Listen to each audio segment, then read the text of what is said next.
Hello, listeners. You Hi. are listening to the Unmasked Agenda here on Rainier Avenue Radio, and this is your friendly neighborhood agitator, Cliff Cawthon, and I am again coming to you from the white and kind of animated dungeon, CGI dungeon here. We're recording this earlier on in the day, but we hope you're having a really good Thursday. And I am happy to be here with Ash Tippins and Holly Willis from the Washington Low Income Housing Alliance and the South King County Coalition on Homelessness. Respectively. And we are going to talk about housing today. So, thank you all for joining me.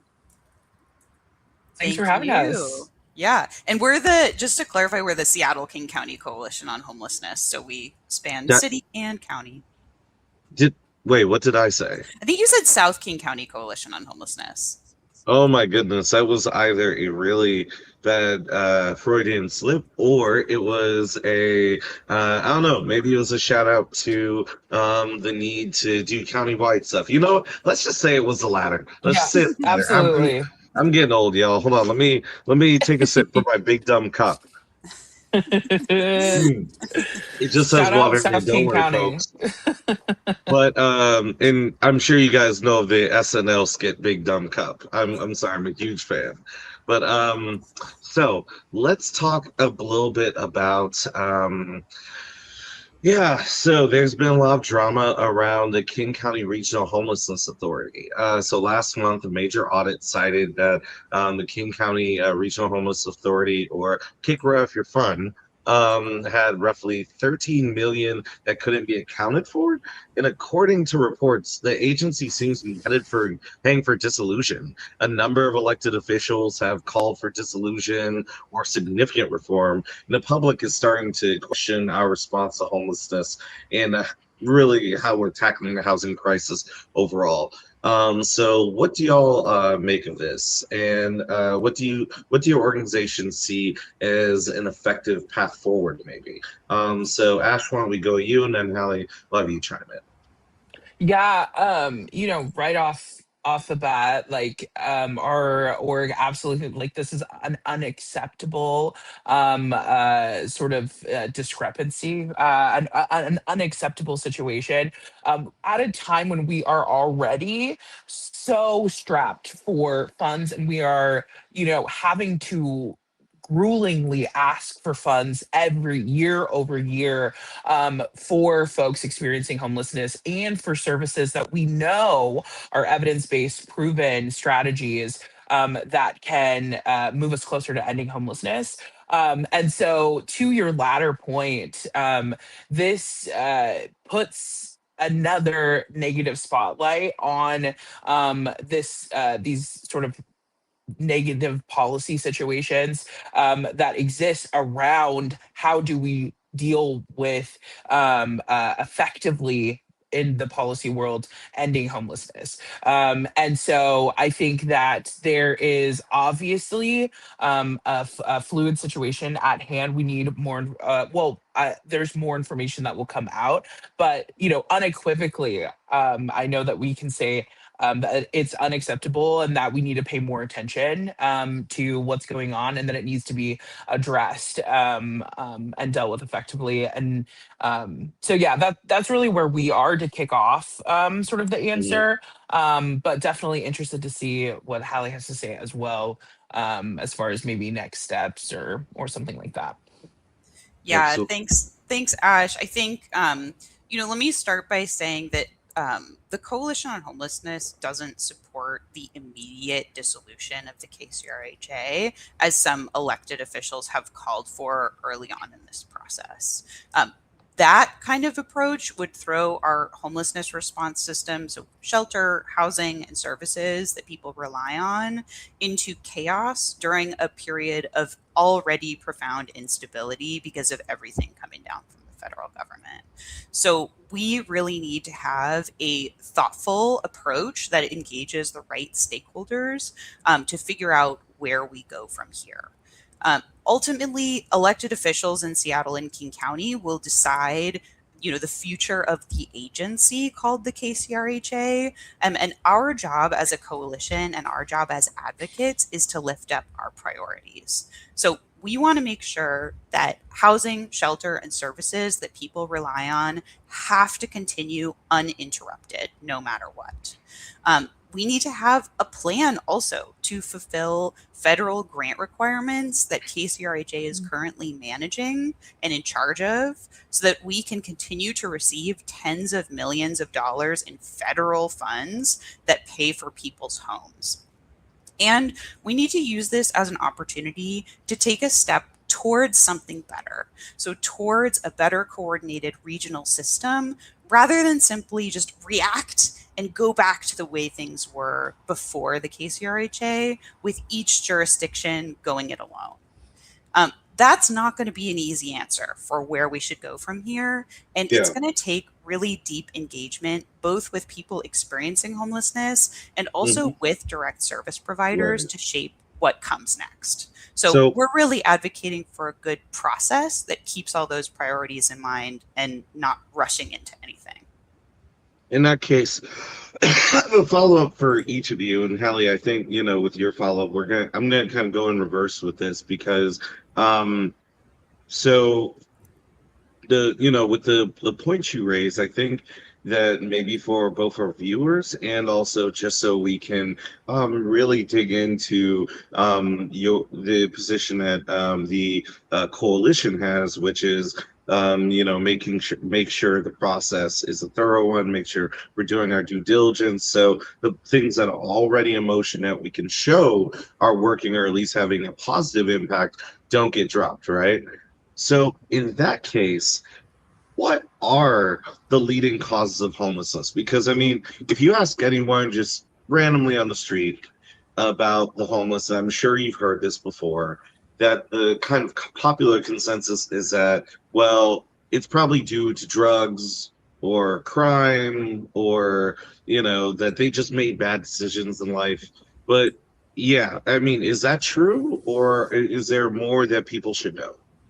Yeah, that's a great question. And before we dive into this question, let me start here by saying our homelessness response system, so our network of shelters and housing and services here in King County, successfully moves thousands of people out of homelessness every year. So people are leaving homelessness every year. The problem is that we have more people coming in every year than are leaving homelessness to get housed. So I just offer that framing because it offers a little bit of a different way to look at this crisis, and it highlights that many of the systems that we have right now actually work. When we're looking at the causes of homelessness, I really love how Greg Colburn from the University of Washington describes it in his book, Homelessness is a Housing Problem, that people are homeless when they can't afford housing. In Seattle, we have really high housing costs, so it's no surprise that we have high rates of homelessness here. The same is true in many other cities with high housing costs like San Francisco and New York City. So, at a population level, that lack of affordable housing causes homelessness. He compares it in his book to a game of musical chairs, which I love. So, if there's like 10 people playing for 9 chairs and one of those players has a sprained ankle, they're not going to get a chair when the music stops. And if you ask them, why don't you have a chair? They're going to say, because I have a sprained ankle, I couldn't get to a chair in time. But really, they don't have a chair because there wasn't a chair available for them. Similarly, things like unexpected medical bills, any sort of unexpected challenges with your physical or mental health, fleeing domestic violence, any other like destabilizing events in people's lives can be the thing that tips someone already on the edge into homelessness. But really, the bigger problem is that there wasn't affordable housing available to them that meets their needs. So I think that's a really good example of why it's so important to create way more deeply affordable homes for people experiencing homelessness. Because once people have a safe place to sleep and a space to call their own, food to eat, and people in a community to support them, they're much more successful at working towards other goals, like getting healthy, building stability, and more. Absolutely. So thank you for that. And so my follow-up for Ash actually complements that. You mentioned that there are evidence-based solutions we can see on homelessness and on easing the housing crisis. This is going to sound like a trite question, but I genuinely mean this in good faith. Where is the evidence? Like, what kind of resources could lawmakers, could members of the public and voters, because we have some elections coming up, right? Um, People look at to learn about some of these solutions, some of them that Hallie mentioned, and some of them that you were alluding to. Yeah, I think Hallie sort of highlighted one of the key points, which is that there are systems of care, continuums of care in this country that, and in the state specifically, that are getting people out of homelessness right now.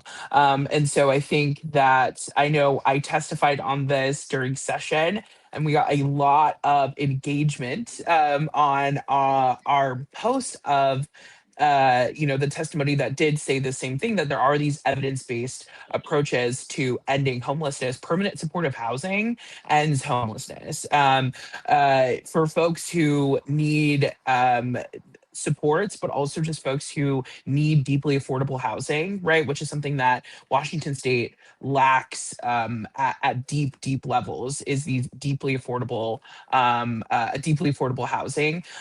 Where folks can find information on that is from these organizations themselves. I think that it is very helpful to go to an organization like the National Alliance to End Homelessness and check out their blog. It is important to go to organizations like Skitch and other orgs that are like in Clark County. You have the Coalition on. Or sorry, the Council on Homelessness, I believe is the name of it. These organizations are going to give you specific information about what they are providing to the community right now. And I think that that can demystify for a lot of folks what is actually happening when we say we need to increase funding for homeless services or transitional housing or permanent supportive housing. Because when we talk about the policy side of things, it can get a little muddled and not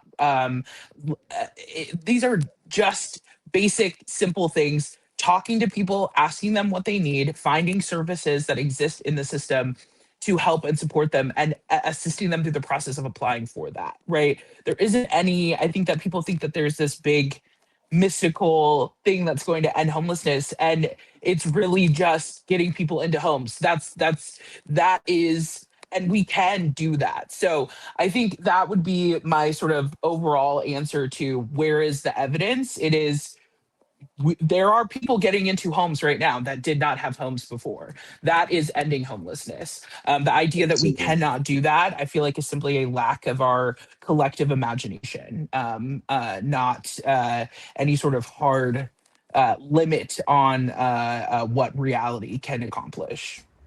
Absolutely. So, Ash, you mentioned that your testimony and your work in the past state legislative session, which is, a state employee that works on policy.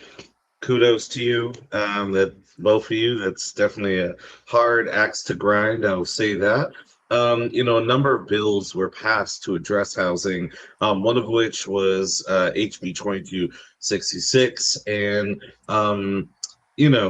over the last several years, there have been multiple bills that have been passed to address housing and homelessness. I'm wondering if what your thoughts are on whether or not the state has made significant enough progress, and we can always do more, but if they've made significant enough progress, and kind of bringing back the comment you made about the lack of a bench of deeply affordable homes, whether or not the state is like miles away, and just we need to pick it up a notch. Mhm. Yeah, I mean, I think as far as assessing where we are in terms of does the state need to do more? My question is always, are there folks that are living unhoused? If that is true, then there is always more to do, as you said. But we are super excited about things like 2266, which is a bill that removes barriers at the local level for um, citing housing projects that are for populations of people, as you said, that sometimes can be demonized and scapegoated some in communities for particular ills at a societal level. And thus, housing is not being treated as housing, right? It is, oh, well, in this instance, we need all of these additional parameters to be met before we are going to issue something that we would normally to a developer that was making just straight up multifamily housing that didn't have any additional services attached to it. Would not have any of those additional requirements. So passing 2266 allows for those organizations that are already attempting to increase the amount of services that we have for folks experiencing homelessness, just more an easier path to development that we've seen at a local level can be challenging. We're also seeing things like SB 6027, which also was passed this last legislative session, which allows for more flexibility in how local jurisdictions can utilize funds that are already earmarked for affordable housing towards things like affordable housing maintenance, right? So, talking about deeply affordable housing, one of the biggest things that we're focused on Hmm. this session that we Hmm. talked with different state or agencies about is the Hmm. is the loss of deeply affordable housing. So, in Right. addition to making affordable housing, we need to make sure that we are Hmm. preserving and maintaining these deeply Hmm. affordable places. And lastly, what I'll Hmm. say is just with the attacks from the federal government on housing and homelessness services, the state has to do more to safeguard against these things. I mentioned continuums of care earlier. That is the program at the federal level that disseminates money to these organizations that are doing direct service for folks experiencing homelessness and who might need like transitional housing or permanent supportive housing. And there's huge attacks on that funding access that the state should do things to assist with, like contingency funds and the like. Additionally, we're seeing HUD propose rule changes, right? That Yeah. would deeply impact who can access services, right? So, In those continuums of care. yeah. And so things like HB 2489, which would hopefully lead to, which is a bill about ending the criminalization of homelessness through on the local level. Things like that are essential for the state to protect Right. against these federal attacks. So, yeah. So, yes, absolutely. Thank you. So, you raise a really interesting point that we're seeing a horrible federal situation where millions have been, so there have been millions that have been cut by HUD already in the end of, correct me if I'm wrong, the end of like several grant programs that supported permanent supportive housing. Am I correct? So that is currently tied up in litigation, Yeah. is the short answer. So what we're seeing HUD try to do is to change policy direction away, to pull money away from programs that are some of our best solutions to homelessness, including permanent supportive housing, like Ash said. Hmm. Um, and towards more like temporary interventions. So the Yeah. direction the Trump administration is trying to go is to back away from some of our most effective solutions to homelessness and Correct. instead say, people should be able to like magically become self-sufficient in a couple Right. years. What we Yeah. know from housing folks who have been homeless for a long time and who have disabilities, which are that's the population that permanent supportive Right. housing serves, is that most of those folks will not be able to afford a market rate apartment in just a couple years. That's why we have permanent supportive housing, and that's why it's been so successful. So So yeah. that is really that's a pot of money that is really under threat in King County. That's about $67 million that we get from the federal government. Most of Right. it we spend on people's housing, and that is under real threat. So we only have 6 minutes before we go to break. And Ash, I definitely want to come back to you to like talk a little bit more about the state stuff. But Hallie, since we're talking about like kind of moving towards the local situation, I kind of want to bridge this with a question about some of the pushback that came from local jurisdictions on these bills, because in another life, I worked for a housing provider, and we went to go testify in Kenmore a couple of years back at that infamous meeting where you had like a mob of, and I mean, it was literally all pretty much almost all white, which I even watched and I had never seen that before. I was kind of stunned. A room of just like homeowners that were like against this Plymouth housing development that was permanent, that's permanent support housing, for seniors and for people making 30 to 0% AMI. um and then the city basically dropped it. Now we're seeing with some of these bills that kind of expand this mandate around housing on local level, and things like 2266. There's either some or a lot of pushback from local jurisdictions saying, oh well, we're doing X, Y, and Z, why make us do this?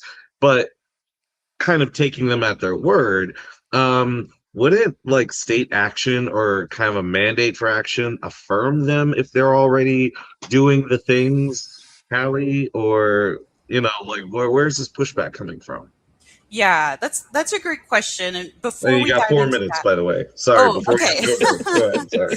Let me just mention, because I love that you brought up that Kenmore City Council meeting that I was there with you too. Yeah. Oh, I That remember that. yeah, that I think was it's so traumatic. I forgot. I'm yeah, sorry.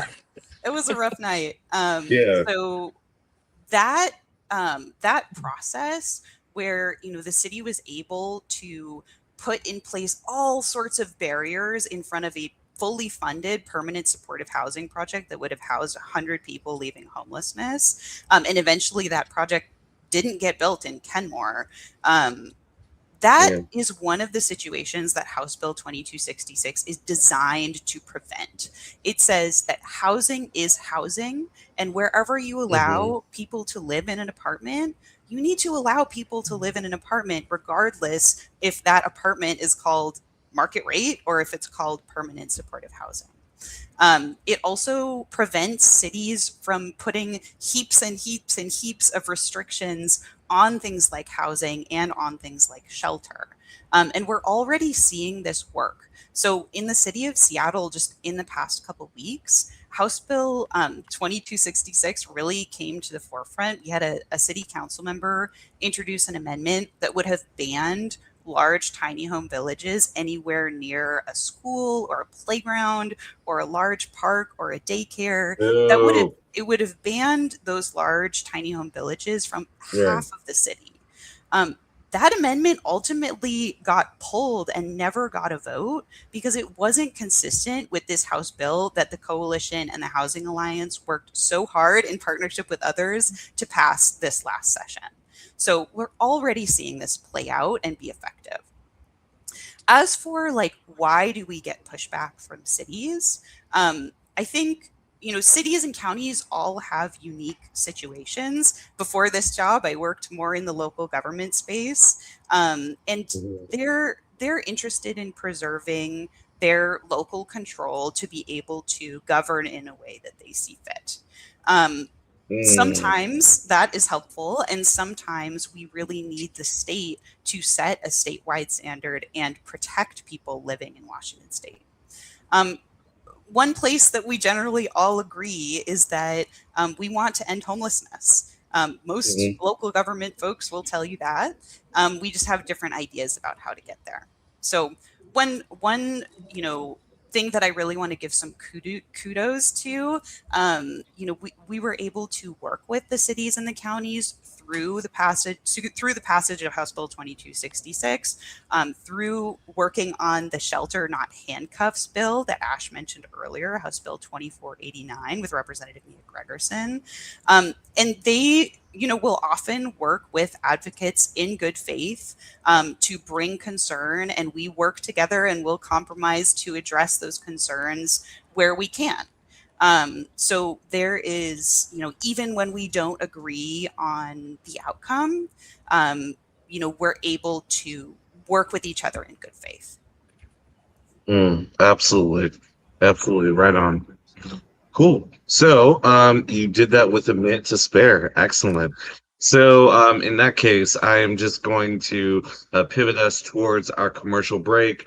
And also, just I want to add that this this paradigm of local control, I guess I will fill up this minute in saying, it really is sticky because on the one hand, in jurisdictions like Seattle, where you can get progressive things passed, even though with this mixed council politically, it is really useful. However, one of the things that I often hear that I'd love to like kind of dive in more, both on local and state level when we get back, is this idea that is always brought up by naysayers that, oh, well, we weren't consulted and blah, blah, blah.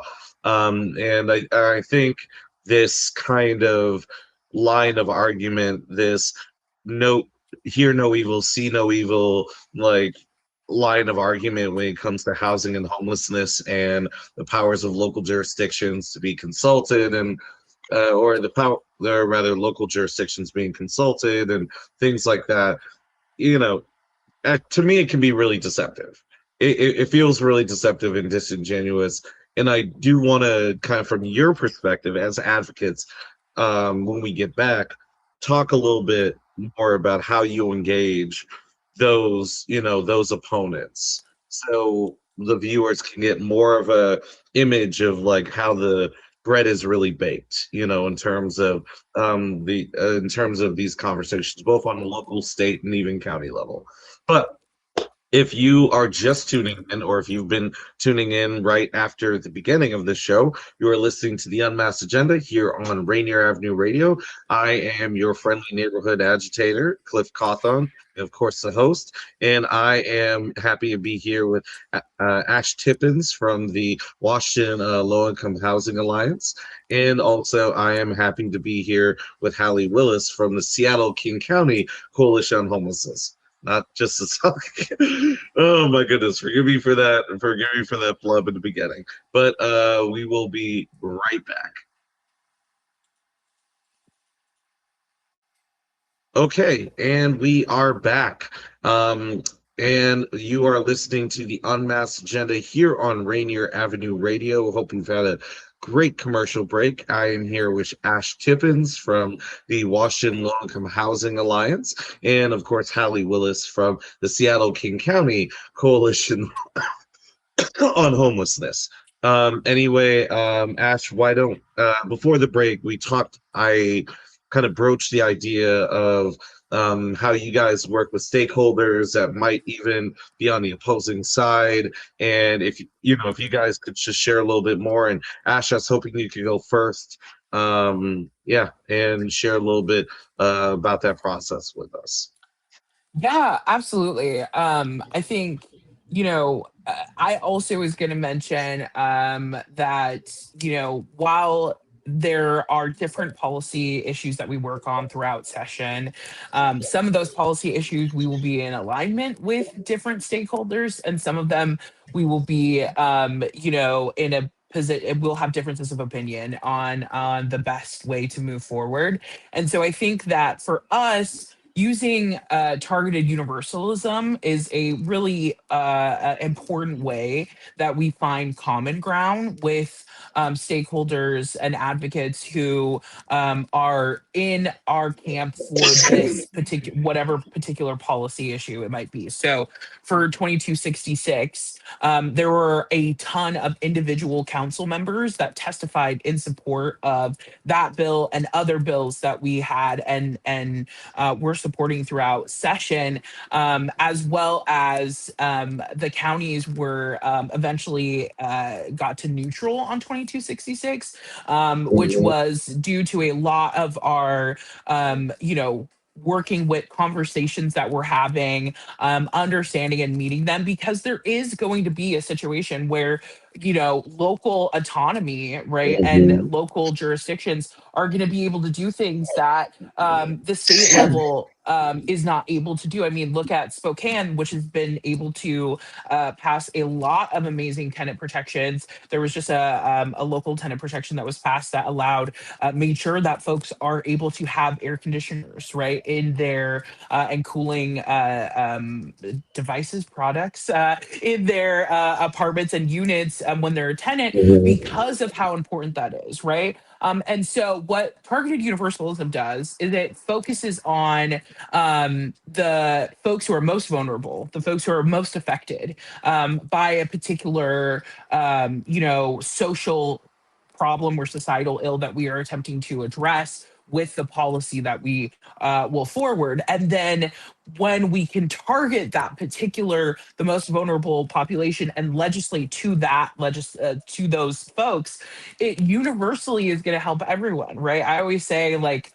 if we just had chairs that didn't have arms on them, then everyone could sit in those chairs. But especially folks like me can sit in them without having to worry about if they're going to fit in the chair, right? That's just one example of how targeted universalism has the ability to allow for, in that analogy, it was, accessibility, right?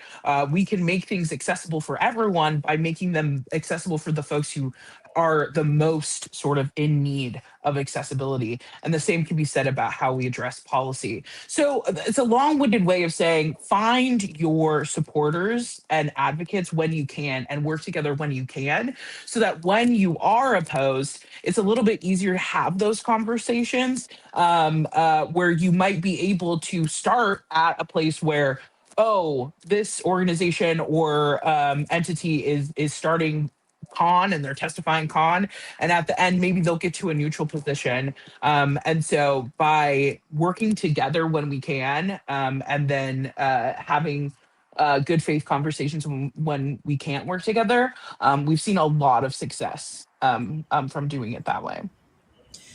Yeah, and Ash, I love how you described, how we can set policy priorities and also how we can work with government partners. I want to Indeed. add also, like, both the Coalition on Homelessness and the Housing Alliance are advocacy organizations that mobilize people to speak up. So that is an essential part of our work and is an essential part of how we can pass good policies through government bodies, and how we can get funding for things that we know our communities need, is we mobilize our communities to speak up and email their elected officials, call them, write them a letter, meet with them. Like, that is an essential part of our work. And that mobilization builds the pressure and builds the momentum that we need to work towards something better. Absolutely. So, sorry, sorry, I had a brain fart for a second. There were a couple of different thoughts I had coming back from that, but I really do. I appreciate the framework you laid out, Ash, because it reminds me of a saying that is echoed actually um, by both my father and a couple of mentors. That he did some work for a while in the New York State Legislature back in the day, and was that your enemy today could be your friend tomorrow, and your ally today could be your enemy tomorrow. And also, um, like you mentioned, bringing in those stakeholders and finding intentional ways to find places where you can relate and where you can work together, and then finding those places where we might need to build some understanding, or even if we can't, even if you're on the opposing sides, still having those like core values, I think is definitely like really great way to handle moving forward, and kind of switching it up a little bit, a little rapidly. Um, so, Hallie, thinking about like the local level, both locally and at the county level, when Mayor Wilson was elected, housing and homelessness advocates really celebrated her as an advocate, given her activism with the Trans Riders Union and the Stay Healthy, Stay Housed Coalition, as well. And she's made some moves, particularly her administration has moved to rapidly expand shelter options, and particularly expand tiny homes. And at least from what I've seen from some people online, it seems like they're hailing that as like some significant steps forward. But do you think the administration is really like kind of like a bellwether for change? Like, do you think the administration needs to like step it up a notch? Yeah, I'll say I think, from our perspective, it's really exciting to have a mayor, and a county executive for that matter, that have been dedicated to expanding shelter for people living outside. We haven't had that in a long time, at least on the city side. And it's really important to keep that momentum, especially since we haven't actually added shelter capacity in our community in many years, even though homelessness has increased. So one thing that we've advocated for throughout this shelter expansion process is that not only does the city need to build new shelter, but they also need to make sure that we can sustain existing shelter, and we need to be able to identify ongoing funding, not just one time piece together temporary situation. We need to identify ongoing funding to be able to support both the existing shelter that we have to make sure that can continue and serve people well, and also to support new shelter and all the wraparound services for people that need to come with it. Um, that is going to be a huge focus for us and other advocates as we get into the budget process in the fall. Another thing that I'll say about the shelter expansion is that while we expand shelter, we also need to walk and chew gum at the same time. We need to expand shelter, and we need to protect and expand housing for people to leave homelessness and into that permanent housing. Like we talked about earlier, funding for those permanent homes is under massive threat from the federal government.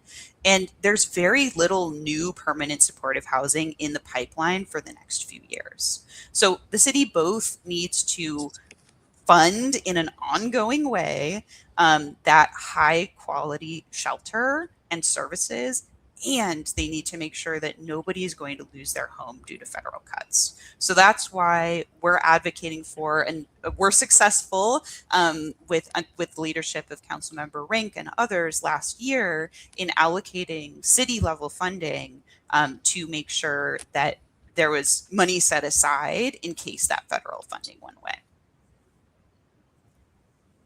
Absolutely, absolutely. And Ash, I was wondering, do you have any thoughts? Yeah, no, I think in thinking about this, we're super like excited and applaud the mayor for the ambitious goal of sheltering hundreds of people. And I think that something, as Hallie was talking, I was reflecting on sort of the role of advocacy organizations, right, in the sort of ecosystem of democracy that we have, which is that I think our job is always to push our elected officials to do more, and to help the most vulnerable, to continue to never say enough is enough until everyone is housed and everyone has health care and everyone, like until we are at a place where we can say, definitively, which, in my experience as a student of history, that is a far off goal, but it is an important goal for us to do. And so I think that, how you measure the success of the outcomes that we might be seeing Mhm. from the Wilson administration is going to be different depending on what role you're taking. But as someone who's in an advocacy organization, my role, I feel like, is always to continue to push for more, because I think that we can do more, right? And so as long as we Mhm. can do more, we should. And so I think. Another thing I wanted to say is that also having these large ambitions and going for saying we want this, even if it isn't something that gets Mhm. actualized as fast as we want, is important for spotlighting that issue and saying, it is important that we have the mayor and county execs saying this is a problem and we need to take action to fix it, because these issues are not, because of nothing. This didn't just happen overnight. These are particular things that were Mhm. put into place by, local, state, federal level decisions that need to be undone, right? Intentionally, Right. because they were intentionally put into place. So that spotlight puts, we put that spotlight on that by being ambitious and going for these big goals that we might not be able to accomplish in the time frame that we want, but it's important for us, at least from our perspective as the Housing Alliance, that we continue to push for those things. Absolutely. And in that case, I would like to um, pivot a little bit because recently, I was privy to Habitat's their Beyond the Build luncheon for 2026, and county executive. I almost said council member. I know him so long as council member, but county executive Zalahai mentioned the a push for a countywide housing levy. And I was wondering if you guys had any like thoughts, not like endorsements or anything like that, but like just kind of general thoughts about how that might impact the ongoing effort to address homelessness, and maybe what the how the housing levy should be structured. Yeah, I Because like the definitely Seattle don't. housing levy. Sorry, Yeah, go ahead, please no, ask. Yeah. totally good. That's an important clarification. I think for us, we haven't seen any specific plans or policies from his office yet. So as far as like outlined specifically that we could analyze and be able to provide like a, detailed sort of a statement on or something like that. But to Hallie's point earlier, we have to be able to walk and chew gum, right? So there are going to be a lot of different policies that are going to be at work and necessary to be working at the same time, for us to address a problem that is so pervasive and so sort of integral, and endemic to the area that we have, because of the issue of deep affordability crisis in Washington State, but especially when we're talking about King County. And so, yeah, I don't have anything to say specifically on that particular policy, but we are excited to see, the King County executive having policies that are addressing these things specifically. Like I said, that spotlighting effect is very important. So I'll kick it to Hallie to see if there's any additional, but yeah, excited to see more from him. Them. Yeah, Ash, totally agree with everything you've just said. I'll just add that I think we're really excited to see both a mayor and an executive that have articulated a priority for expanding housing and shelter, and a county executive and a mayor who seem willing to work together towards that goal, because we can't just add shelter in Seattle and call it good. We need more shelter in Seattle, in elsewhere in King County, in the other 38 cities in King County, and that's why those jurisdictions working together in a regional way is so important. So we can make sure that everyone who lives in this Mhm. region has a roof over their head, not just in one place or another. Absolutely. So, Ash, I want to and thank you for that, Hallie, and thanks for your answer, Ash. I was wanted to also talk about MHA, the mandatory housing affordability regulations, because there's been some discontent from developers, no surprise, and housing providers around MHA.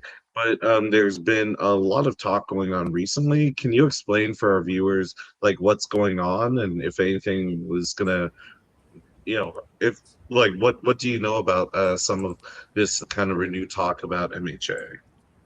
Yeah, Yeah. no, Oh, oh, sorry. um, there's that urbanist, been a couple urbanist articles that have come out, as well as an op-ed specifically talking about the MHA. And I think when we're talking about inclusionary zoning and additional restrictions, or just there are tons of regulations that developers need to deal with. And so zoning and stuff like that is just like one of them. And there's a lot of things that go into developing. What we would say is that we hear a lot, both, when we're testifying at the state level or when we're out talking with different advocates and stakeholders, that, putting any sort of barriers to development, especially government barriers to development, are what is holding us back, right, from having the housing situation that we need. But what we've seen from both a study that was done of mandatory MHA in Seattle, but also a very similar situation happened in San Francisco, where they had a program like the MHA, right, but then heard that, like, the same narrative that we've been hearing from Right. developers, that it's reducing development, so they rolled back some of those um, uh, uh, you know not protections but regulations, and Mhm. did a study on that and found that it did not independently increase development, right? And so what we Right. know is that it wasn't true when they said it about rent stabilization during that campaign, Yeah. and it wasn't true when we ran the transit oriented development bill that we ran as well. But it is a common narrative that we hear. There are so many different economic factors that influence development, that saying any particular one government mandate is the reason that there is not sufficient development. I personally believe is a bad faith argument that is not nuanced enough to continue to fully encapsulate the situation that we are in. We're Mm. the things that are impacting, especially for profit housing providers, Right. the most are going to be things that need to be addressed at, quite frankly, the federal level Federal level. or Yeah. beyond, Right. right? Because we're talking about things like inflation, tariffs. We're talking about choices that are Self-inflicted wounds. yes, exactly. And so when we're talking about, we're also talking about like lending practices, right? So we're talking about Mhm. other for-profit institutions that are not easily changed by rolling back inclusionary zoning, right? So I think Yeah. that for us, this is a good time for us to make sure that we're not just sort of accepting the narratives that are being given to us from actors and stakeholders that based on the evidence, are engaging in, maybe middling faith arguments about sort of the dire impact of these regulations that are like very important for other populations of people, right? So Yeah. I think that when weighing those two things, it's just definitely something where we would hate to see any the rollback of MHA and those regulations around that. So But and Hallie, what do you think?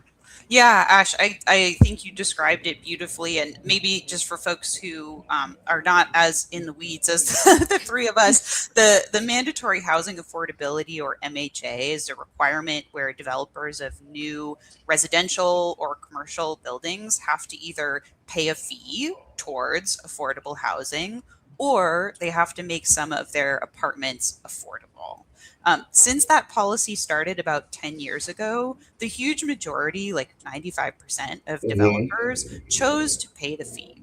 Um, and developers Mm-hmm. are saying that they want a multi year significant reduction of that fee.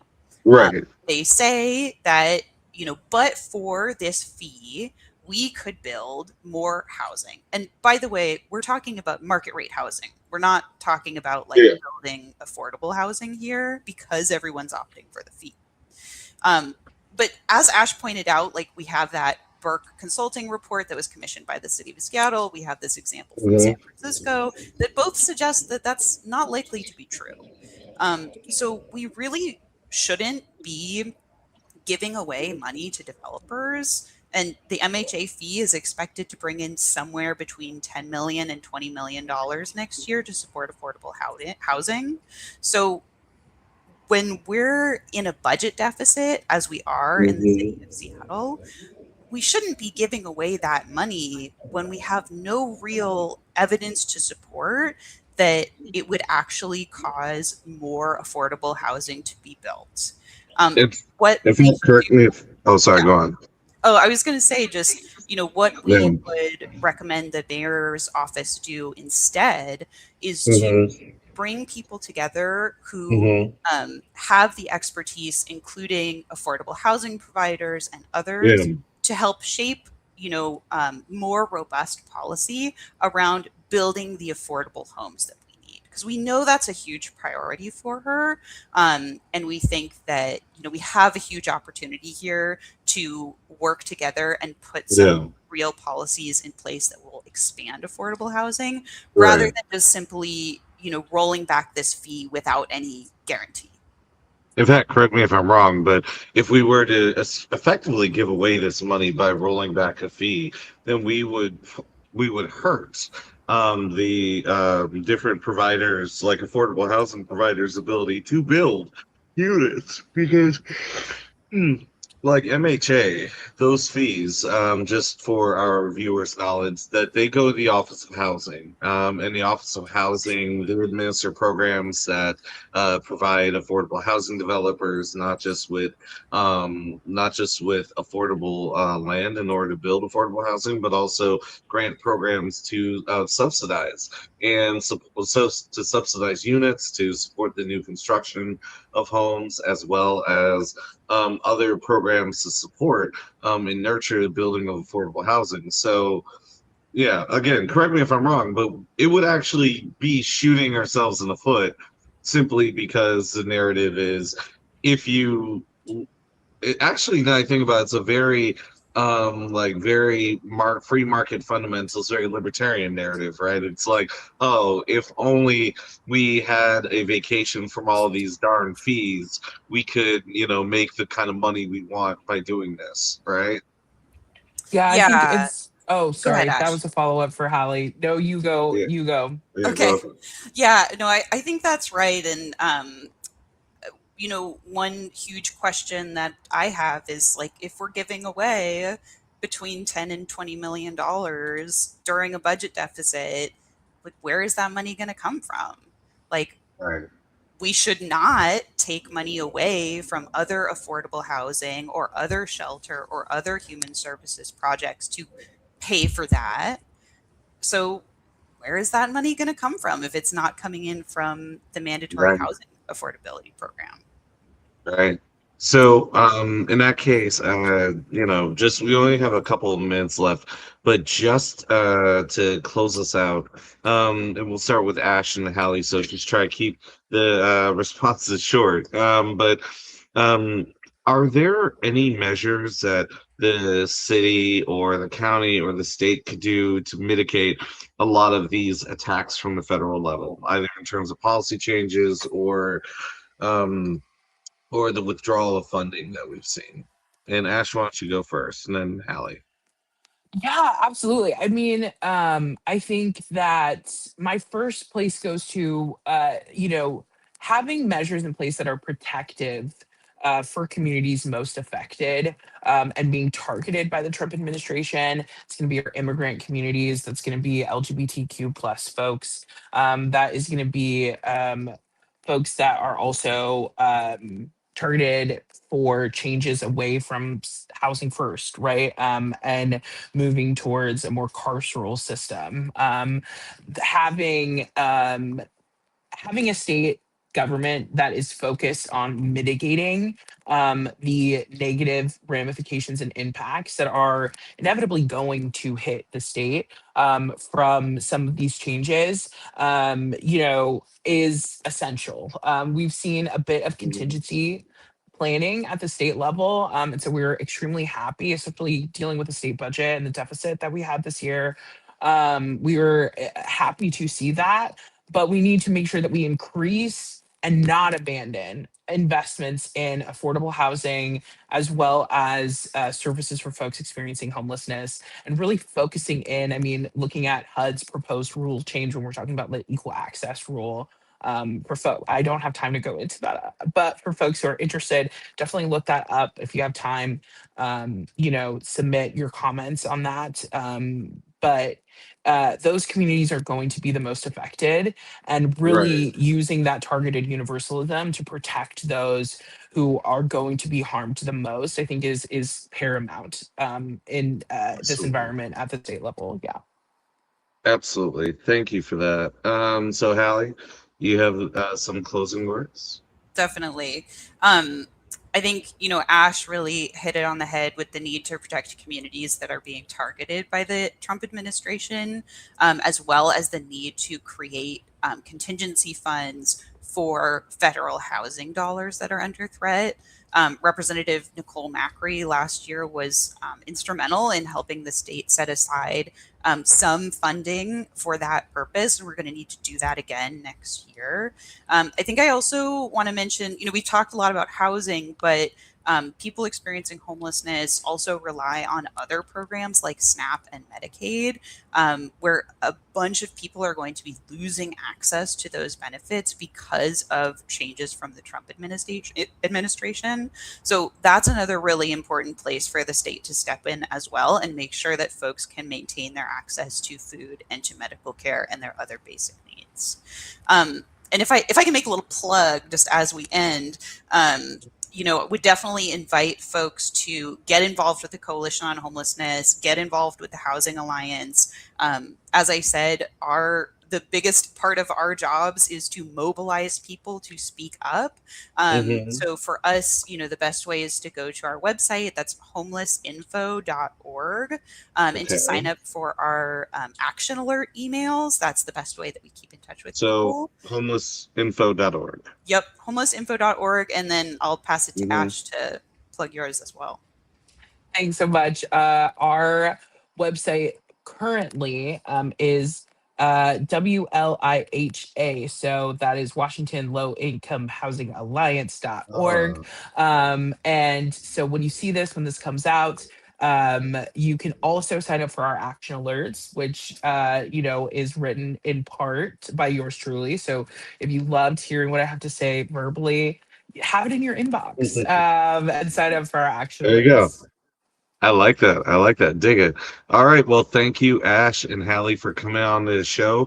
This has been the 14th episode of the Unmasked Agenda here on Rainier Avenue Radio. And in the next couple of weeks, we'll be wrapping up the season. So stay tuned for some surprises, some really good conversations, and who knows, maybe some very clip worthy moments. And I have been your friendly neighborhood agitator, Cliff Cawthon. Stay out there, stay courageous, and stay righteous. Peace, y'all.